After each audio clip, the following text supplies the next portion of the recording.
ನಮಸ್ಕಾರ. ಅಭಿನಯ ಭಾರತಿ ಫೇಸ್ಬುಕ್ಕಿನ ಮುಖಪುಟದ ಎಲ್ಲ ಸದಸ್ಯರಿಗೆ, ರಂಗಾಸಕ್ತರಿಗೆ ಮತ್ತು ಅಭಿನಯ ಭಾರತಿಯನ್ನು ಜಗತ್ತಿನಾದ್ಯಂತ ವೀಕ್ಷಿಸ್ತಕ್ಕಂಥ ಎಲ್ಲ ರಂಗಪ್ರಿಯರಿಗೆ ನನ್ನ ನಮನಗಳು. ನಿಮಗೆಲ್ಲ ಗೊತ್ತಿದ್ದ ಹಾಗೆ ಅಭಿನಯ ಭಾರತಿ ರಂಗ ಚಾತುರ್ಮಾಸ್ಯದ ಅಂಗವಾಗಿ ಈ ಭರತ ಮಹಾಮುನಿಯ ನಾಟ್ಯಶಾಸ್ತ್ರ ಕನ್ನಡ ಅನುವಾದ ಆದ್ಯ ರಂಗಾಚಾರ್ಯರ ವಾಚನವನ್ನು ಹಮ್ಮಿಕೊಂಡಿತ್ತು. ಅದು ನಿರಂತರವಾಗಿ ನಡೆದು 7ನೇ ವಾರಕ್ಕೆ ಬಂದಿದೆ.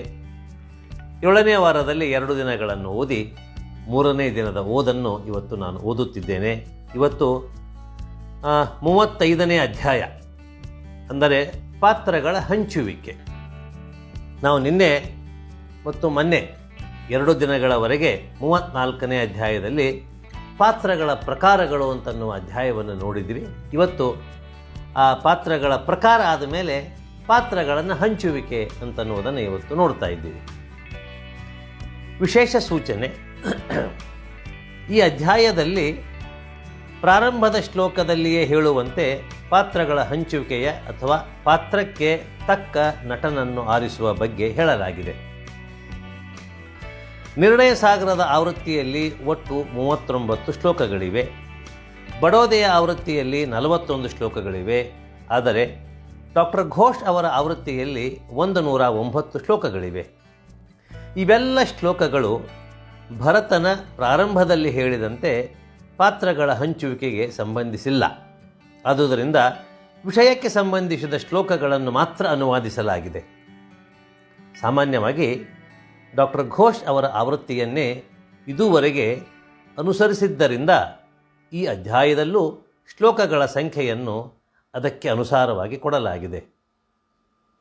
ಈ ಕಾರಣಕ್ಕಾಗಿ ಶ್ಲೋಕಗಳ ಅನುಕ್ರಮದಲ್ಲಿ ಅಲ್ಲಲ್ಲಿ ಭಂಗ ಬಂದಿರಬಹುದು. ಶ್ರೀರಂಗರು ಬಹಳ ಅತ್ಯಂತ ಪ್ರಾಮಾಣಿಕವಾಗಿ ಈ ವಿಚಾರವನ್ನು ಇಲ್ಲೇ ಭಾಷಾಂತರದಲ್ಲಿ ಹೇಳ್ತಾರೆ. ನಾನು ಅದನ್ನು ಇಡೀ ಈ ವಾಚನವನ್ನು ಮಾಡಿದಾಗ ಮತ್ತು ಕೇಳಿದಾಗ ಅನ್ನಿಸ್ತದೆ, ತಾವು ಅನುವಾದಕ್ಕೆ ಯಾವುದನ್ನು ಆರಿಸಿಕೊಂಡೆ, ಅನುವಾದಕ್ಕೆ ಯಾವುದು ಸೂಕ್ತವಾಗಿದೆ, ಯಾವುದನ್ನು ನನ್ನ ವಾಚಕರಿಗೆ ಕೊಡಬೇಕು ಅಂತನ್ನುವುದನ್ನು ಶ್ರೀರಂಗರು ಅತ್ಯಂತ ಮಾರ್ಮಿಕವಾಗಿಟ್ಟುಕೊಂಡು ಅನುವಾದವನ್ನು ಮಾಡಿರುತ್ತಾರೆ. ಪಾತ್ರ ಹಂಚಿಕೆಯ ಮೂಲ ತತ್ವಗಳು. ಈಗ ನಾನು ಪಾತ್ರಗಳ ಹಂಚುವಿಕೆಯ ಬಗ್ಗೆ, ಬೇರೆ ಬೇರೆ ಪಾತ್ರಗಳನ್ನು ವಹಿಸುವವರು ಎಂಥೆಂಥವರಿರಬೇಕು ಎಂಬುದರ ಬಗ್ಗೆ ಹೇಳುತ್ತೇನೆ. ನಡಿಗೆ, ಮಾತಿನ ಶೈಲಿ, ಮಾತನಾಡುವಾಗ ಅಂಗಾಂಗಗಳನ್ನು ಬಳಸುವ ರೀತಿ, ಅವರ ಗಟ್ಟಿತನ, ಅವರ ಶೀಲ, ಅವರ ಸ್ವಭಾವ, ಇದೆಲ್ಲವನ್ನು ನೋಡಿ ಪರೀಕ್ಷೆ ಮಾಡಿ ತಜ್ಞನು ನಟರನ್ನು ಪಾತ್ರಗಳಿಗಾಗಿ ಆರಿಸಿಕೊಳ್ಳಬೇಕು. ಅವರ ಗುಣಗಳನ್ನು ಸೂಕ್ಷ್ಮವಾಗಿ ಕಂಡುಕೊಂಡು ನಟರನ್ನು ಆರಿಸಬೇಕು. ಹೀಗೆ ಮಾಡಿದಲ್ಲಿ ಮುಂದೆ ಆಚಾರ್ಯ ಅಂದರೆ ನಿರ್ದೇಶಕನಿಗೆ ತೊಂದರೆ ಆಗುವುದಿಲ್ಲ. ಅವರ ಸ್ವಾಭಾವಿಕ ಅಭಿರುಚಿಯನ್ನು ನೋಡಿ ಪಾತ್ರ ವಿನಿಯೋಗ ಮಾಡುವುದು ಯೋಗ್ಯವಾದುದು. ಇದು ರಂಗಭೂಮಿಯಲ್ಲಿ ಕೆಲಸ ಮಾಡಿದಂತಹ ಎಲ್ಲರ ಅನುಭವಕ್ಕೆ ಬಂದಂತಹ ಒಂದು ಮಾತು. ಇದು ಈ ಪಾತ್ರಗಳ ಹಂಚುವಿಕೆ ಆದ ಮೇಲೆ ಈ ಮುನಿಸು, ಸಂತೋಷ, ಆನಂದ, ಹೋಗುವಿಕೆ, ಬರುವಿಕೆ, ತಂಡದಲ್ಲಿ ಇರುವಿಕೆ, ಇವೆಲ್ಲ ಅನೇಕ ಉಪಾಯಗಳನ್ನು ಹೇಳಿ ಬಾರದೇ ಇರುವಿಕೆ, ಈ ಎಲ್ಲವನ್ನು ನಾವು ನೋಡಿರ್ತೀವಿ. ಅದರ ನಿರ್ದೇಶಕ ಪಾತ್ರಗಳನ್ನು ಹಂಚಬೇಕಾದ್ರೆ ಏನು ಮಾಡ್ತಾನ ಅಂತನ್ನೋದನ್ನು ನಮ್ಮ ಗಮನಕ್ಕೆ ಬಂದಿರೋದಿಲ್ಲ. ಆದರೆ ಈ ಪಾತ್ರಗಳ ಹಂಚುವಿಕೆ ಅಂತಕ್ಕಂಥ ಈ ಅಧ್ಯಾಯವನ್ನು ಓದ್ತಾ ಇದ್ದಾಗ ಮತ್ತು ಪಾತ್ರ ಹಂಚುವಿಕೆಯ ಮೂಲ ತತ್ವಗಳನ್ನು ಏನು ಭರತ ಹೇಳಿದ್ದಾನೆ ಅದನ್ನು ಶ್ರೀರಂಗರು ಒಬ್ಬ ನಾಟಕಕಾರನಾಗಿ, ಒಬ್ಬ ನಿರ್ದೇಶಕನಾಗಿ ಮಾಡಿದವರ ಭಾಷಾಂತರ ಬಹಳ ಅತ್ಯುತ್ತಮವಾಗಿದೆ. ದೇವ, ರಾಕ್ಷಸರ ಮತ್ತು ರಾಜರ ಪಾತ್ರಗಳು. ಎಲ್ಲ ಅಂಗಗಳಿಂದ ಪರಿಪೂರ್ಣವಾದ ದೇಹ, ಅಂಗಾಂಗಗಳಿಂದ ಸುಂದರವಾದ ಮೈಕಟ್ಟು, ಅಷ್ಟೊಂದು ದಪ್ಪನೂ ಅಲ್ಲ, ತೆಳ್ಳಗೂ ಅಲ್ಲ, ಎತ್ತರನೂ ಅಲ್ಲ, ಕುಳ್ಳನಲ್ಲ, ಪರಸ್ಪರ ಅನುರೂಪವಾದ ಅವಯವಗಳು, ಮುಖದಲ್ಲಿ ಕಾಂತಿ, ಒಳ್ಳೆಯ ಕಂಠ, ಕಾಣಲು ಸುಂದರ, ಇಂಥವನನ್ನು ದೇವ ಮತ್ತು ದೇವತೆಗಳ ಪಾತ್ರಕ್ಕೆ ಆರಿಸಬೇಕು. ದಪ್ಪನಾದವ, ಎತ್ತರನಾದವ, ದೊಡ್ಡ ಪ್ರಮಾಣದ ದೇಹ, ಮೇಘ ಗರ್ಜನೆಯಂತಹ ಗಂಭೀರ ಸ್ವರದವ, ಕಣ್ಣುಗಳಲ್ಲಿ ರೌದ್ರದ ಕಳೆ ಇದ್ದವ, ಸ್ವಭಾವತಃ ಹುಬ್ಬು ಗಂಟಿಕ್ಕುವವ, ಇಂಥವನನ್ನು ರಾಕ್ಷಸ ಇಲ್ಲವೇ ದಾನವರ ಪಾತ್ರಕ್ಕೆ ಆರಿಸಬೇಕು. ಒಳ್ಳೆಯ ಕಣ್ಣುಗಳು, ಒಳ್ಳೆಯ ಹುಬ್ಬುಗಳು, ಅಂದವಾದ ಮೈಕಟ್ಟು, ಹಣೆ, ಮೂಗು, ತುಟಿ, ಗಲ್ಲ, ಮುಖ, ಧ್ವನಿ, ಕತ್ತು ಎಲ್ಲವೂ ಒಳ್ಳೆಯದಾದವು. ಅಂಗಾಂಗಗಳ ಅನುರೂಪಕತೆ, ಎತ್ತರನಲ್ಲ, ಕುಳ್ಳನಲ್ಲ, ದಪ್ಪ ಅಲ್ಲ, ತೆಳ್ಳಗೆ ಅಲ್ಲ, ವ್ಯವಸ್ಥಿತ ಸ್ವಭಾವ, ನೋಡಲು ಸುಂದರ, ಇಂಥವರನ್ನು ರಾಜಕುಮಾರ ಪಾತ್ರಗಳಿಗಾಗಿ ವಿನಿಯೋಗಿಸಬೇಕು. ಅಮಾತ್ಯ ಸೇನಾಪತಿಗಳ ಪಾತ್ರ: ಸದೃಢವಾದ ಅಂಗಾಂಗವುಳ್ಳವರು, ಧೈರ್ಯಶಾಲಿಗಳು, ವೇಷದಿಂದ ವಿಶಿಷ್ಟರಾಗಿ ಶೋಭಿಸುವವರು, ಸಾಧಕ ಬಾಧಕಗಳ ವಿಚಾರದಲ್ಲಿ ನಿಪುಣರು, ಸ್ವಾಭಿಮಾನಿಗಳು, ಪ್ರಗಲ್ಭರು, ತಟ್ಟನೆ ನಿರ್ಣಯಿಸಬಲ್ಲವರು, ಅಷ್ಟೊಂದು ಎತ್ತರ, ಅಷ್ಟೊಂದು ದಪ್ಪ ಇಲ್ಲದೇ ಇದ್ದವರು ಅಮಾತ್ಯರ ಮತ್ತು ಸೇನಾಪತಿಯ ಪಾತ್ರಗಳಿಗೆ ತಕ್ಕವರು. ಕಂಚುಕಿ ಶ್ರೋತ್ರಿಯರ ಪಾತ್ರಗಳು: ಕಂದು ಬಣ್ಣದ ಕಣ್ಗಳು, ಉದ್ದ ಮೂಗು ಇದ್ದು ಎತ್ತರನೇ ಇರಲಿ, ಕುಳ್ಳನೇ ಇರಲಿ, ಅಂಥವನನ್ನು ಕಂಚುಕಿ ಇಲ್ಲವೇ ಶ್ರೋತ್ರಿಯ ಪಾತ್ರಕ್ಕೆ ಆರಿಸಿಕೊಳ್ಳಬೇಕು. ನೀಚ ಪಾತ್ರಗಳು: ಹೀಗೆ ನಾಟಕದ ಸ್ವರೂಪಕ್ಕೆ ಅನುಗುಣವಾಗಿ ದೇಶಕ್ಕೆ ತಕ್ಕ ವೇಷದಿಂದ ಪಾತ್ರಗಳನ್ನು ಮಿಕ್ಕ ಸಂದರ್ಭಗಳಲ್ಲೂ ಆರಿಸಿಕೊಳ್ಳಬೇಕು. ಗೂನು ಬೆನ್ನಿನವರು, ತೀರ ಕುಳ್ಳರು, ನಿಧಾನವಾಗಿ ನಡೆಯುವವರು, ವಿಕೃತವಾದ ಮೈಕಟ್ಟಿನವರು, ವಿಕಾರ ಮುಖವುಳ್ಳವರು, ದುರ್ಜನರು, ದುಸ್ವಭಾವದವರು, ವಿಕೃತ ಆಚಾರದವರು, ಗುಲಾಮಗಿರಿಯ ಗುರುತುಳ್ಳವರು, ಇಂಥವರನ್ನು ದಾಸ ಮುಂತಾದ ಪಾತ್ರಗಳಲ್ಲಿ ವಿನಿಯೋಗಿಸಬೇಕು.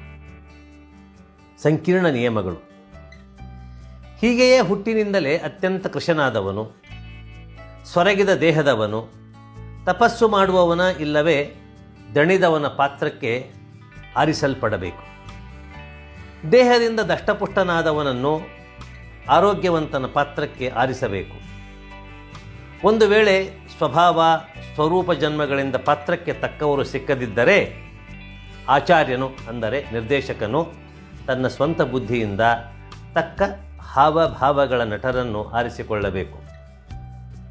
ಉತ್ತಮ, ಅಧಮ, ಮಧ್ಯಮ ಪಾತ್ರಗಳ ಚಲನವಲನಗಳನ್ನು ಆಚಾರ್ಯನ ಸಂಪರ್ಕದಿಂದ ಅರಿತುಕೊಂಡು ಅಂಥವರು ತಕ್ಕವರಾಗಬಹುದು. ಭಾಳ ಸೂಕ್ಷ್ಮವಾದಂಥ ಮಾತನ್ನು ಭರತ ಹೇಳ್ತಾನೆ ಮತ್ತು ಶ್ರೀರಂಗರು ಅದನ್ನು ವಿಶಿಷ್ಟವಾದ ಶಬ್ದಗಳಿಂದ ಅದನ್ನು ಭಾಷಾಂತರ ಮಾಡಿದ್ದಾರೆ. ಯಾಕಂತಂದರೆ ಕೆಲವು ಸಲ ನಮಗೆ ನಿರ್ದೇಶಕನ ಮನಸ್ಸಿಗೆ ಒಪ್ಪತಕ್ಕಂತಹ ನಟರು ಪಾತ್ರಧಾರಿಗಳು ಸಿಗದೇ ಹೋಗಬಹುದು. ಆವಾಗ ನಟ ಮತ್ತು ನಿರ್ದೇಶಕ ಇವರಿಬ್ಬರೂ ಸೇರಿಕೊಂಡು ಇವರಿಬ್ಬರ ಒಂದು ಅವಿನಾಭಾವ ಸಂಬಂಧದಿಂದ ಇವರಿಬ್ಬರ ಮನಸ್ಸು ಒಂದಾಗುವಿಕೆಯಿಂದ ಆ ಪಾತ್ರಕ್ಕೆ, ಆ ನಟನೆಗೆ ಮತ್ತು ಆ ನಾಟಕಕ್ಕೆ ಒಂದು ಒಳ್ಳೆಯ ನ್ಯಾಯ ಅಂತಕ್ಕಂಥದ್ದು ಸಿಗುವುದನ್ನು ಬಹಳ ಸೂಕ್ಷ್ಮವಾಗಿ ಇಲ್ಲಿ ಹೇಳಿದ್ದಾರೆ. ಭರತ ವಿಕಲ್ಪನ: ಈಗ ನಾಟಕ ಪ್ರದರ್ಶನಕ್ಕೆ ಅಗತ್ಯವಿದ್ದ ಸದಸ್ಯರ ಬಗ್ಗೆ ಹೇಳುತ್ತೇನೆ. ಅವರೆಂದರೆ ಭರತ, ವಿದೂಷಕ, ತೌರಿಪ, ನಟ, ಸೂತ್ರಧಾರ, ನಾಟ್ಯಕಾರ, ಮುಕುಟಕಾರಕ, ಅಭಿರಣಕಾರಕ, ರಜಕ, ಚಿತ್ರಕಾರಕ ಮತ್ತು ಮಿಕ್ಕುಕಾರು ಮತ್ತು ಶಿಲ್ಪಿಗಳು. ಅವರವರಿಗೆ ಅವರದೇ ಆದ ವ್ಯವಸಾಯದ ಹೆಸರು, ಅಂದರೆ ಯಾವ್ಯಾವ ಕೆಲಸ ಮಾಡ್ತಿರ್ತಾರಲ್ಲ ಆ ಹೆಸರಿನಿಂದ ಅವರನ್ನು ಕರೆಯತಕ್ಕಂಥದ್ದು. ಈ ಪಾತ್ರಗಳ ಹಂಚುವಿಕೆ ಮತ್ತು ಹಿಂದಿನ ಅಧ್ಯಾಯವನ್ನು ಮತ್ತು ಅದರ ಹಿಂದಿನ ಅಧ್ಯಾಯವನ್ನು ನೋಡಿದಾಗ ಭರತ ಒಂದು ಶಬ್ದವನ್ನು ಬಹಳ ಬಳಸಿದ್ದಾನೆ, ಶಿಲ್ಪಿ ಮತ್ತು ಶಿಲ್ಪ. ಅಂದರೆ ಇಲ್ಲಿ ನನ್ನ ವಿಚಾರ ಮತ್ತು ಅಭಿಪ್ರಾಯ ಏನು ಅಂತಂದರೆ, ಪಾತ್ರಧಾರಿ ಪಾತ್ರಗಳನ್ನು ಹಂಚುವಿಕೆ ಆದ ಮೇಲೆ ಪಾತ್ರಧಾರಿ ಆ ದೇವಾಲಯದಲ್ಲಿರ್ತಕ್ಕಂಥ ಶಿಲ್ಪಗಳನ್ನು, ದೇವಸ್ಥಾನದಲ್ಲಿರ್ತಕ್ಕಂಥ ಶಿಲ್ಪಗಳನ್ನು ಮತ್ತು ದೇವಾಲಯದ ಒಳಗೋಡೆ ಹೊರಗೋಡೆ ಕಂಬಗಳ ಮೇಲಿರ್ತಕ್ಕಂಥ ಶಿಲ್ಪಗಳನ್ನು ನೋಡಿ ಆ ಪಾತ್ರವನ್ನು ಅಭ್ಯಾಸನ ಮಾಡಬೇಕಾಗ್ತಿತ್ತೇನೋ ಅಂತ ಒಂದು ಅಭಿಪ್ರಾಯ ಇಲ್ಲ.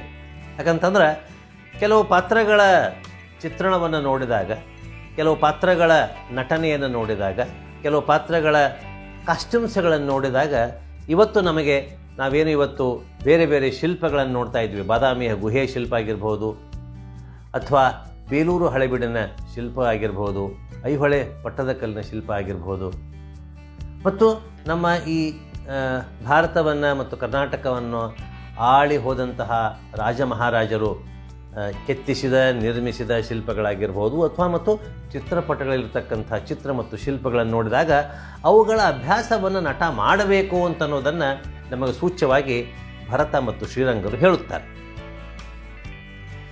ನಾಟ್ಯ ಉಪಯೋಗಿಗಳ ಲಕ್ಷಣಗಳು: ನೊಗವನ್ನು ಹೊತ್ತ ಎತ್ತಿನಂತೆ ಎಲ್ಲ ಭಾರವನ್ನು ಹೊತ್ತು ಅನೇಕ ಪಾತ್ರಗಳಿಗೆ ಉಪಯುಕ್ತವೆನ್ನಿಸಿ ಅನೇಕ ವಾದ್ಯಗಳನ್ನು ನುಡಿಸಲು ಸಮರ್ಥನಾದವನು ಭರತ ಎನ್ನಿಸುತ್ತಾನೆ.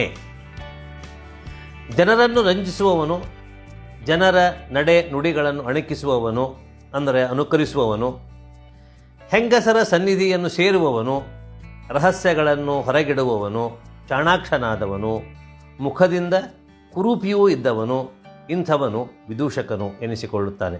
ಅವನು ತೀರ ಕುಳ್ಳ, ಮುಂದೆ ಹಾಯ್ದ ಹಲ್ಲು, ಗೂನ ಬೆನ್ನು, ಬೋಳು ತಲೆ, ಕಂದು ಬಣ್ಣ ಕಣ್ಣಿನವನಾಗಿರಬೇಕೆಂದು ಬೇರೆಯಾಗಿ ವರ್ಣಿಸಲಾಗಿದೆ.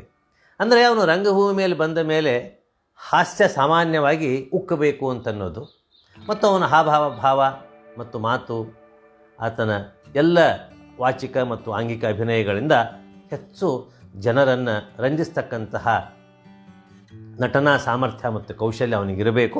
ಮತ್ತು ಆ ರೀತಿಯಾದಂತಹ ಆ ವ್ಯಕ್ತಿತ್ವ ಇತ್ತು ಅಂತಂದ್ರೆ ಬಹಳ ಸಹಾಯ ಆಗ್ತದೆ ಅಂತನ್ನೋದು. ವಾದ್ಯಗಳಿಗಾಗಿ ಅಭಿರುಚಿ ಇದ್ದು ಅವನ್ನು ನುಡಿಸುವುದರಲ್ಲಿ, ವಿಶೇಷವಾಗಿ ತೂರ ಎಂಬ ವಾದ್ಯವನ್ನು ನುಡಿಸುವುದರಲ್ಲಿ ತಜ್ಞನಾದವನನ್ನು ತೌರಿಪ ಎನ್ನಿಸುತ್ತಾನೆ. ನಟ ಎಂಬ ಧಾತುವಿನಿಂದ ಹುಟ್ಟಿದ ನಟ ಎಂಬುವುದಕ್ಕೆ ರಸಭಾವಯುಕ್ತವಾದ ಲೋಕವೃತ್ತಾಂತಗಳನ್ನು ನಟಿಸುತ್ತಾನೆ, ಅನುಕರಣದಿಂದ ತೋರಿಸುತ್ತಾನೆ ಎಂಬ ಅರ್ಥ ಬಂದಿದೆ ನಟ ಅನ್ನುವ ಶಬ್ದಕ್ಕೆ. ಇಲ್ಲಿ ಕೆಳಗಡೆ ಒಂದು ಸಣ್ಣ ಟಿಪ್ಪಣಿ ಇದೆ, ಅದನ್ನು ಓದಿಬಿಡ್ತೀನಿ. ಭರತ ಎಂದರೆ ನಾಟ್ಯ ಉಪಯೋಗಿ ಮನುಷ್ಯ, ನಾಟಕ ಪ್ರದರ್ಶನಕ್ಕೆ ಸಹಾಯ ಮಾಡುವವರು ಎಂದು ಅಭಿನವ್ ಗುಪ್ತ ಹೇಳಿದ್ದಾನೆ. ಅದನ್ನು ಸ್ಥೂಲವಾಗಿ ಥಿಯೇಟರ್ ಪಾರ್ಟಿ ಎಂದಿದ್ದಾರೆ ಡಾಕ್ಟರ್ ಘೋಷ್ ಅವರು. ಇಲ್ಲಿ ಭರತ ಶಬ್ದದ ಉತ್ಪತ್ತಿಯನ್ನು ಕೊಡುವ ಯತ್ನವಿದೆ.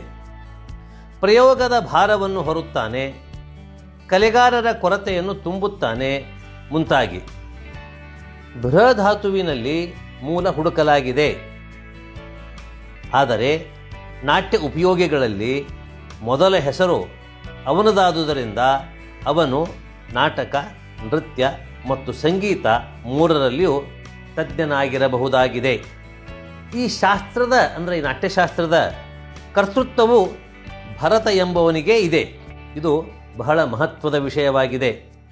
ಒಟ್ಟಾರೆ ಭರತ ಎಂದರೆ ಪ್ರೊಡ್ಯೂಸರ್ ಎಂಬವನ ಆ ಕಾಲದ ಪ್ರತಿರೂಪವಾಗಿರಬಹುದು ಎಂದು ಒಂದು ಸಣ್ಣ ಟಿಪ್ಪಣಿ ಇದೆ.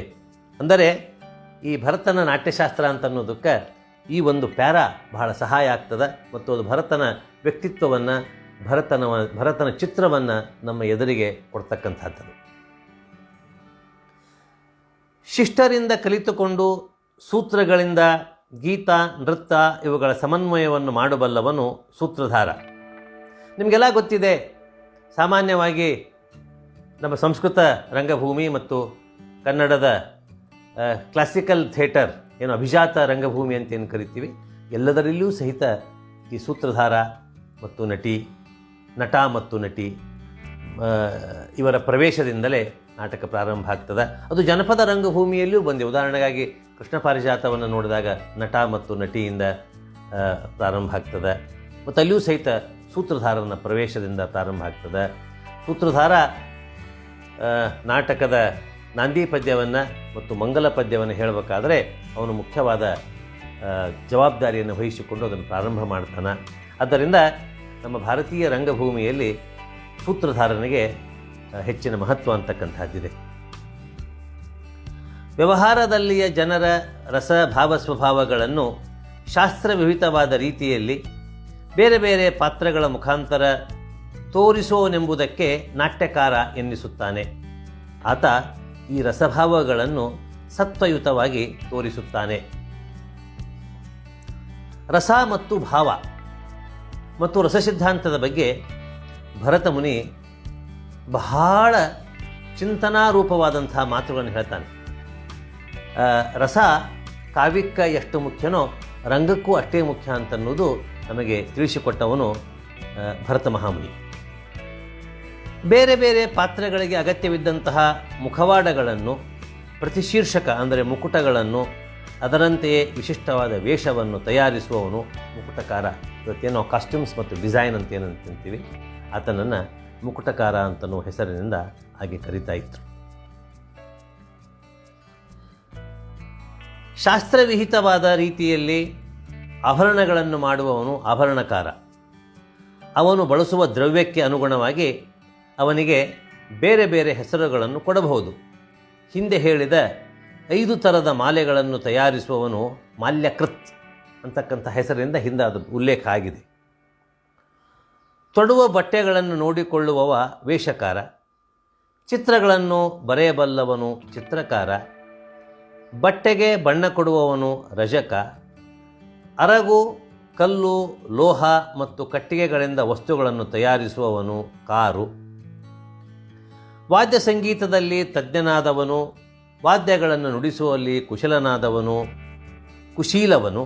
ಇದಲ್ಲದೆ ಇನ್ನು ಯಾವುದೇ ಶಿಲ್ಪವನ್ನಾಗಲಿ, ಕೆಲಸವನ್ನಾಗಲಿ, ಪ್ರಯೋಗವನ್ನಾಗಲಿ ಸ್ವಂತ ಬುದ್ಧಿಕೆಯಿಂದ ಮಾಡಿದರೆ ಅವನನ್ನು ಅನ್ವರ್ಥಕ ಹೆಸರಿನಿಂದ ಕರೆಯಬೇಕು. ನಟನ ಸಂದರ್ಭದಲ್ಲಿ ಅವನಿಗೆ ಸಹಾಯಕವಾಗುವ ಜಾತಿಗಳ ಬಗ್ಗೆ, ನಾಟ್ಯದ ಉಪಕರಣಗಳನ್ನು ತಯಾರಿಸುವುದರ ಬಗ್ಗೆ, ಅದಕ್ಕೆ ಸಂಬಂಧಿಸಿದ ಶಿಲ್ಪಗಳ ಬಗ್ಗೆ ಹೇಳಿದ್ದಾಯಿತು. ಭೂಮಿಕಾ ವಿನ್ಯಾಸದ ಅಂದರೆ ಪಾತ್ರಗಳ ಹಂಚಿಕೆಯ ಬಗ್ಗೆ, ಪ್ರಯೋಗಿಸುವವರ ಬಗ್ಗೆ, ಅವರವರ ಪರಸ್ಪರ ಸಂಬಂಧ, ಪರಸ್ಪರ ಅವಲಂಬಿತ್ವ ಅದರ ಬಗ್ಗೆ ನಾಟ್ಯಶಾಸ್ತ್ರ ಹೇಳಿದೆ ಮತ್ತು ಅದನ್ನು ನಾನು ಹೇಳಿದ್ದೇನೆ. ಇನ್ನೇನು ಹೇಳಬೇಕು ಕೇಳಿದೆ. ಇಂತೂ ಭಾರತೀಯ ನಾಟ್ಯಶಾಸ್ತ್ರದಲ್ಲಿ ಪಾತ್ರಗಳ ಹಂಚುವಿಕೆ ಎಂಬ 35ನೇ ಅಧ್ಯಾಯ ಮುಗಿಯಿತು. ಇಲ್ಲೇ ನನ್ನ ಒಂದು ಮಾತು ಇದಕ್ಕೆ ಸೇರಿಸುತ್ತೇನೆ. ಇವತ್ತು ರಂಗಭೂಮಿಗೆ ಬರ್ತಕ್ಕಂತಹ ನಟರು, ರಂಗಭೂಮಿಗೆ ಬರ್ತಕ್ಕಂತಹ ನಿರ್ದೇಶಕರು ಮತ್ತು ರಂಗಭೂಮಿಯಲ್ಲಿ ತೊಡಗಿಕೊಂಡಂತಹ ಅನೇಕ ಬೇರೆ ಬೇರೆ ಕೆಲಸವನ್ನು ಮಾಡುವವರು ಸಾಧ್ಯವಾದಲ್ಲಿ ಈ ನಾಟ್ಯಶಾಸ್ತ್ರವನ್ನು ಓದಬೇಕು ಅಂತ ಅನ್ನಿಸ್ತಾ ಇದೆ. ಯಾಕಂತಂದರೆ ಅವರಿಗೆ ಒಂದು ಅಭಿಜಾತ ಭಾರತೀಯ ರಂಗಭೂಮಿಯ ಪರಿಕಲ್ಪನೆ ಇತ್ತು ಅಂತಂದರೆ, ಹಳೆ ಬೇರು ಮತ್ತು ಹೊಸ ಚಿಗುರು ಅಂತಿಕೊಂಡು ಹೇಳಿ ಡಿ ವಿ ಗುಂಡಪ್ಪನವರು ಹೇಳಿದ ಹಾಗೆ ಈ ಒಂದು ಅಭಿಜಾತ ಪರಂಪರೆ ಏನು ನಮ್ಮದು ಭಾರತೀಯ ನಾಟ್ಯಶಾಸ್ತ್ರದ ಪರಂಪರೆ ಇದೆ, ಹೆರಿಟೇಜ್ ಇದೆ, ಅದರಲ್ಲಿ ಇನ್ನೂ ಹೊಸದನ್ನು ಮಾಡಲಿಕ್ಕೆ, ಹೊಸ ಚಿಂತನಾ ಕ್ರಮಗಳನ್ನು ತಂದು ಹಾಕಲಿಕ್ಕೆ ಅವರಿಗೆ ಹೆಚ್ಚು ಸಾಧ್ಯತೆಗಳಾಗ್ತಾವೆ ಅಂತ ಅನ್ನಿಸ್ತದೆ. ಆದ್ದರಿಂದ ನಟ, ನಾಟಕಕಾರ, ನಿರ್ದೇಶಕ, ರಂಗಭೂಮಿಯಲ್ಲಿರುವವರೆಲ್ಲರೂ ಈ ನಾಟ್ಯಶಾಸ್ತ್ರವನ್ನು ಓದಬೇಕು ಅಂತ ಅನ್ನೋ ಅಭಿಪ್ರಾಯವನ್ನು ಹೇಳ್ತಾ ನನ್ನ ಇವತ್ತಿನ ವಾಚನವನ್ನು ಮುಗಿಸ್ತೀನಿ. ಮತ್ತೆ ನಾಳೆ ವಾಚನದಲ್ಲಿ ನಿಮ್ಮೆಲ್ಲರ ಭೇಟಿಯಾಗುತ್ತೇನೆ. ನಮಸ್ಕಾರ.